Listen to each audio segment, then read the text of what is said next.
आज का हमारा टॉपिक है related to introduction to research.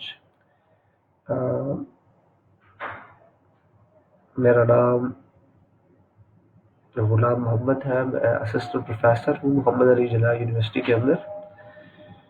और आगे हम थोड़ा सा चलते हैं। आज हम रिसर्च के इंट्रोडक्शन के हवाले से कुछ डिस्कस करेंगे। और आप लोगों के जहनों में कुछ रिसर्च का आइडिया होगा। आप समझते होंगे कि रिसर्च क्या होती है और किस तरह जो है रिसर्च की जाती है। आपकी परसेप्शन होगी, आप लोगों ने कभी रिसर्च की होगी, या आप में से बहुत सारे लोग ऐसे होंगे जिनको रिसर्च का आइडिया होगा, या कुछ लोग ऐसे होंगे जो ऑलरेडी रिसर्च कर चुके हैं। आज हम थोड़ा सा इंट्रोडक्टरी फेज में जो है हम देखते हैं कि ये फर्स्ट लाइन है, व्हाट इज रिसर्च। तो हमारे नज़दीक रिसर्च क्या होती है, इसमें एक स्टेटमेंट दिया हुआ है। क्या जस्ट कलेक्टिंग फैक्ट्स और information with no clear purpose is called research. क्या ये जो स्टेटमेंट है इसको हम रिसर्च कह सकते हैं। इसी तरह अगर हम दूसरे स्टेटमेंट को देखें तो रीअसेंबलिंग एंड रिकॉर्डिंग फैक्ट्स और इंफॉर्मेशन विदाउट एन इंटरप्रिटेशंस। क्या ऐसी कोई डेफिनेशन या ऐसी कोई चीज हो जिसमें इंटरप्रिटेशन ही ना हो, खाली इंफॉर्मेशन हो, फैक्ट्स एंड फिगर्स हो, तो क्या हम उसको रिसर्च कह सकते हैं। या कोई ऐसा आइडिया जो कि आप जिस कंपनी में काम कर रहे हैं, या कोई ऐसी प्रोडक्ट जो कि आपके जहन में आई और आपने इंट्रोड्यूस कराई कंपनी के अंदर, और कंपनी ने उसे एक्सेप्ट भी कर लिया और उसे इम्प्लीमेंट भी कर लिया और वो बड़ी सक्सेसफुली कामयाब भी हो गया आपका आइडिया या प्रोडक्ट। तो क्या वो प्रोडक्ट और आइडिया जो है वो रिसर्च में काउंट होगा या नहीं होगा। अगर मैं सबसे पहले फर्स्ट जो स्टेटमेंट है इसको अगर देखूं तो just collecting facts and information with no clear purpose. जब रिसर्च के लिए बहुत ज़रूरी है कि जब आप रिसर्च कर रहे हो तो उसमें क्लियर पर्पस का होना।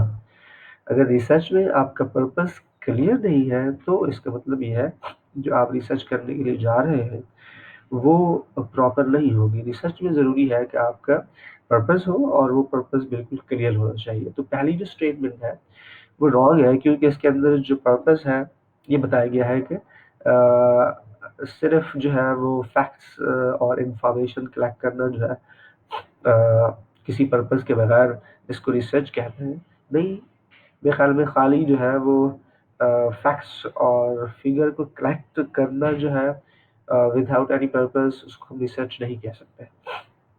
इवन के अगर जो सेकंड लाइन की तरफ ये पॉइंट्स में हम जाए कि reassembling and recording facts and information without, अगर कोई ऐसी चीज़ है जिसको हम फैक्ट्स को या इंफॉर्मेशन को हम जो है रीअसेंबल कर सकते हैं या इकट्ठा कर सकते हैं, लेकिन उन फैक्ट्स और फिगर्स को जो है वो हमने इंटरप्रेट नहीं किया, खाली नंबर्स है, तो ऐसी भी कोई रिसर्च इस पॉइंट्स को भी हम रिसर्च में शामिल नहीं कर सकते। और थर्ड इम्पॉर्टेंट पॉइंट जो है वो ऐसा कोई आइडिया जो कि आपने दिया कंपनी में और वो उसको बड़ी रिस्पेक्ट मिली और इम्प्लीमेंट हो गया, इसको भी हम रिसर्च नहीं कहते, क्योंकि रिसर्च एक पूरा प्रोसेस है और एक मैथमेटिकल मेथडोलॉजी है जिसके ज़रिए से इस प्रोसेस, जब तक उस पूरे प्रोसेस से गुजर कर आप किसी चीज़ को फाइंड नहीं कर लेते उस वक्त तक जो है आप उसको रिसर्च नहीं कहते। तो रिसर्च जो है वो आमतौर पर रिसर्च जो है वो एक प्रोडक्शन होती है। बेस्ड ऑन द सैंपल आप एक पूरी पॉपुलेशन की प्रोडक्शन करते हैं। ये पर्पस आपने रिसर्च का किया उसको हम प्रेडिक्ट करते हैं कि जी क्या जो आपने रिसर्च के थ्रू जो आपने फाइंडिंग की है क्या वो 100% पॉपुलेशन पर इम्प्लीमेंट हो सकती है या नहीं हो सकती, या वो जो रिसर्च है उससे कोई फ़ायदा लिया जा सकता है या नहीं लिया जा सकता। तो ये रिसर्च इज़ ओनली प्रोडक्शन। इसका मतलब ये है कि तीनों पॉइंट्स जो है अगर देखे जाए इंडिविजुअली तो ये इसमें शामिल नहीं होते। तो इसका मतलब ये है कि सबसे पहले तो रिसर्च के अंदर आपका पर्पस जो है वो बिल्कुल क्लियर होना चाहिए। दूसरी चीज़ इसके अंदर जो इम्पोर्टेंट है वो ये है कि आप जो फैक्ट्स एंड फिगर्स या इंफॉर्मेशन आपके पास हो, जो आपने रिसेंबल की हो या रिकॉर्ड की हो, अ, उसकी प्रॉपर इंटरप्रिटेशन जो है वो रिसर्च में बड़ी ज़रूरी होती है। अगर उसके अंदर ये चीज़ें ना हो तो जो है वो रिसर्च में काउंट नहीं होती।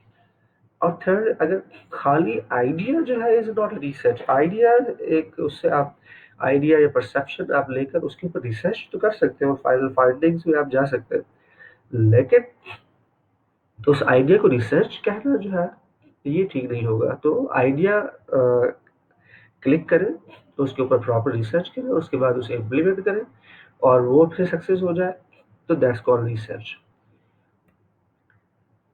नेक्स्ट अगर हम देखें तो क्या data are collected systematically? Yes, research के अंदर जो डेटा होता है वो सिस्टमेटिकली ही कलेक्ट किया जाता है। और सेकंड पॉइंट, सिस्टमेटिकली जो है उसे इंटरप्रेट किया जाता है। और थर्ड इम्पोर्टेंट पॉइंट इज कि रिसर्च में जो पर्पस होता है वो बिल्कुल क्लियर होता है, टू फाइंड थिंग्स आउट। तो ये तीन पॉइंट जो है रिसर्च की डेफिनेशन में बड़ी ज़रूरी है। इन तीनों को इस्तेमाल करके आप अपनी भी डेफिनेशन बना सकते हैं। यानी आपका डेटा जो है, may be research is a process to collect and interpret data systematically with a clear purpose to find out the solution of a specific problem.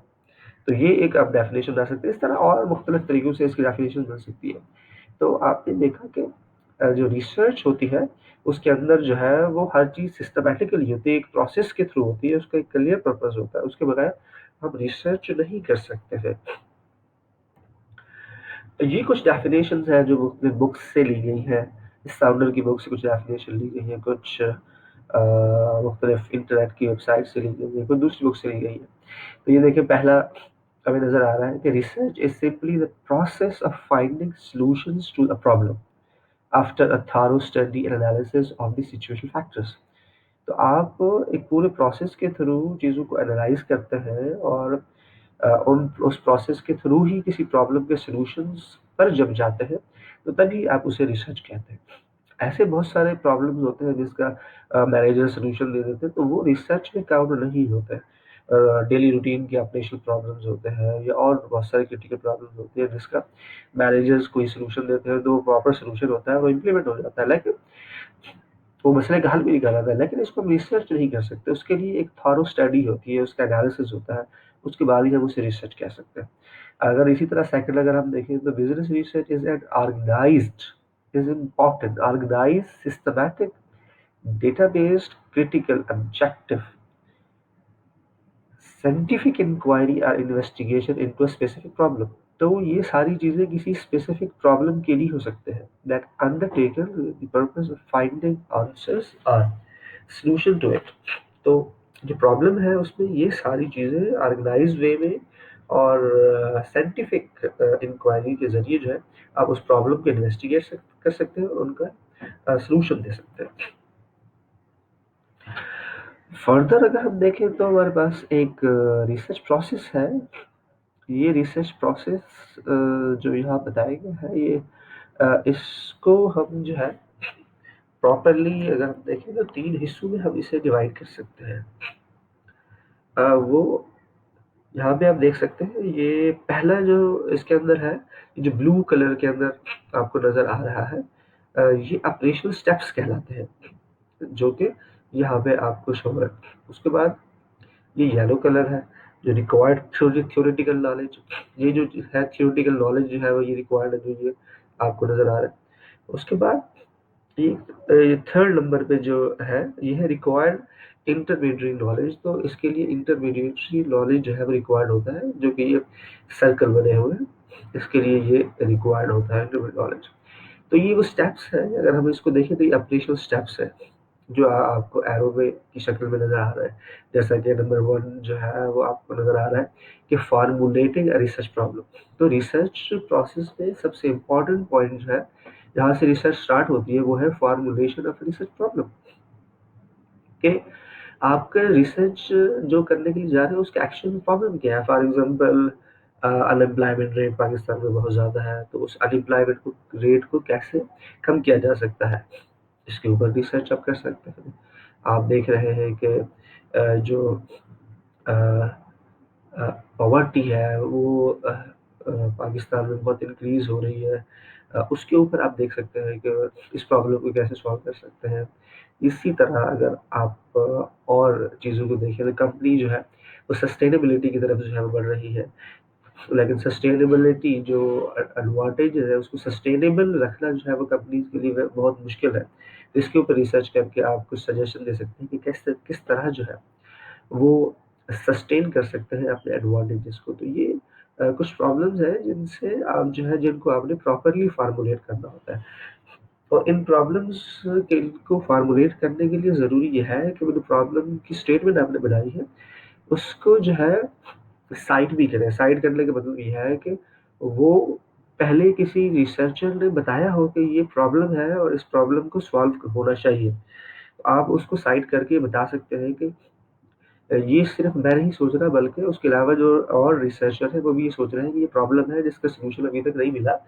Researcher ने इसके ऊपर रिसर्च की है तो हमें इसके ऊपर रिसर्च करनी चाहिए, तो आपको ये मिल जाएगा। इसी तरह आप न्यूज़पेपर से ले सकते हैं, आप इसी तरह प्रिंट मीडिया से या जो है इलेक्ट्रॉनिक मीडिया से भी अगर कोई इस प्रॉब्लम को सपोर्ट करने की कोई स्टेटमेंट आपको मिल रही है तो इसको सपोर्ट कर सकते हैं।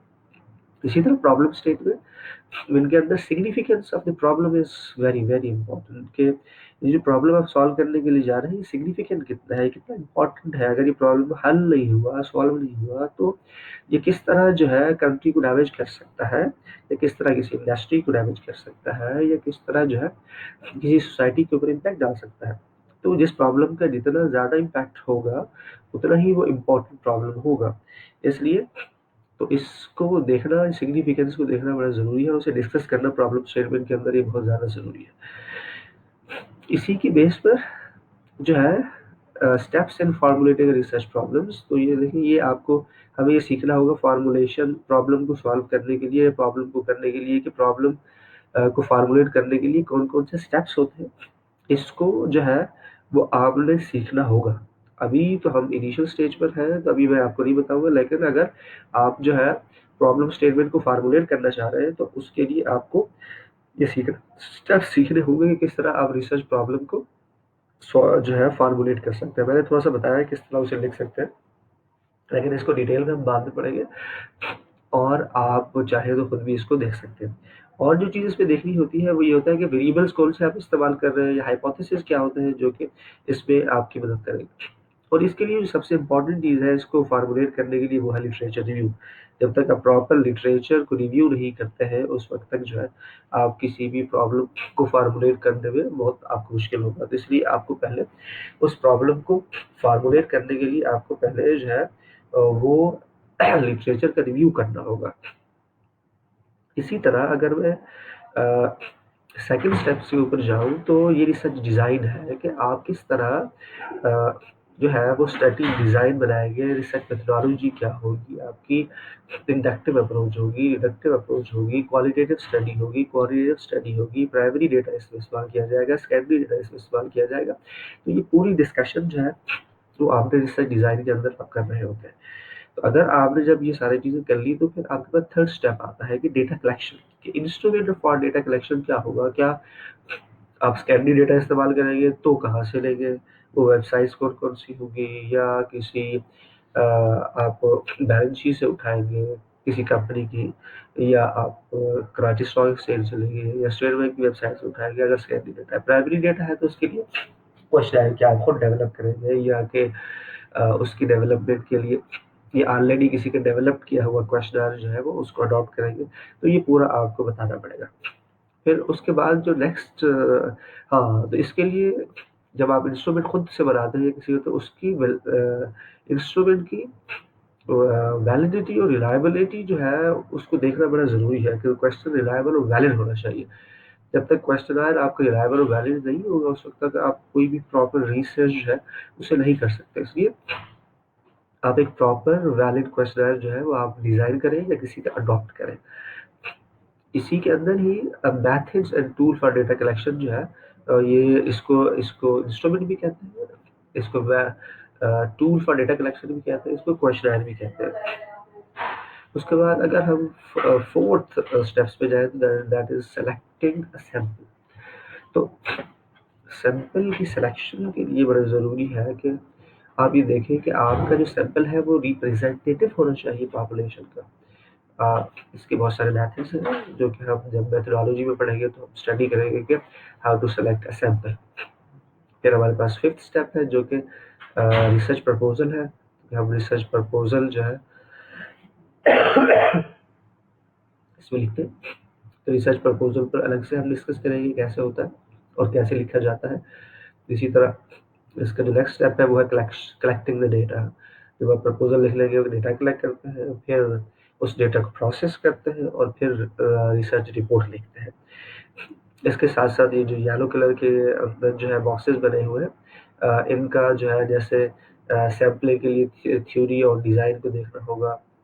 इसी तरह method of data processing, use of computer statistics, कौन सा यानी कौन से जो है सॉफ्टवेयर आप इस्तेमाल करेंगे या कौन से आप टेस्ट लगाएंगे वो आपने प्रोसेसिंग अपने डेटा में देखना होगा। इसी तरह प्रिंसिपल ऑफ साइंटिफिक राइटिंग कि कौन सा एपी स्टाइल, हार्वर्ड स्टाइल, कौन से स्टाइल के थ्रू आप रिपोर्ट राइटिंग करेंगे, तो ये चीज़ें आपको जो है वो मालूम होनी चाहिए। तो ये पूरा जो स्टेप्स है, ये प्रोसेस है रिसर्च का, इसको अगर हम देखें तो इसके अंदर तीन चीज़ें, तीन हिस्सों में इसको डिवाइड किया गया है। नंबर वन जो है, पहला हिस्सा जो है ये व्हाट बताता है, दूसरा हिस्सा हाउ कि किस तरह आप रिसर्च करेंगे, और थर्ड एक्चुअल में जो स्टडी है उसे कंडक्ट किया जाता है। तो ये एक प्रोसेस रही है। देयर आर मैनी प्रोसेसेस जिसको आप देख सकते हैं। इसी तरह एक और प्रोसेस मैं आपसे शेयर कर रहा हूँ, ये देखिए। इसके अंदर क्या होता है, सबसे पहले टॉपिक को आइडेंटिफाई करते हैं, रिव्यू करते हैं लिटरेचर का, फिर आइडेंटिफाई कंसेप्ट एंड थ्योरी को आप देखते हैं। फिर उसके बाद जो प्रॉब्लम होता है उसको क्लैरिफाई करते हैं, रिसर्च प्रॉब्लम। फिर रिसर्च डिज़ाइन जो है आप लिखते हैं, डेटा कलेक्ट करते हैं, उस डेटा को एनालाइज करते हैं और फाइनली कंक्लूजन को ड्रॉ करते हैं। तो ये एक प्रोसेस है। इस प्रोसेस के थ्रू ये एक अदर प्रोसेस, ये एक थर्ड प्रोसेस है जिसमें सब्जेक्ट एरिया आप सेलेक्ट करते हैं, टॉपिक रिव्यू करते हैं, रिसर्च एम्स आप देखते हैं, फिर कोई क्वेश्चन आप डिज़ाइन ड्राफ्ट करते हैं, डेटा क्या आपको नीड होता है उसके ऊपर आप देख सकते हैं, मैथड कौन से आप करते हैं, डेटा गैदरिंग की टेक्निक क्या होगी, डेटा एनालिसिस आप करेंगे, कंक्लूजन करेंगे और फाइनली आप उसका राइट अप करेंगे। तो ये एक other area of process of the research. तो ये रिसर्च हमने अब तक जो डेफिनेशंस पढ़ी है रिसर्च की और हमने प्रोसेसेस पढ़े हैं। तो डेफिनेशन और प्रोसेस, मुझे उम्मीद है कि आपने रिसर्च का प्रोसेस, उसकी डेफिनेशन को अच्छे से अंडरस्टैंड कर लिया होगा। तो मैं उम्मीद करता हूँ कि आपने इसे समझ लिया होगा और आपको समझ आ गया होगा। Thank you.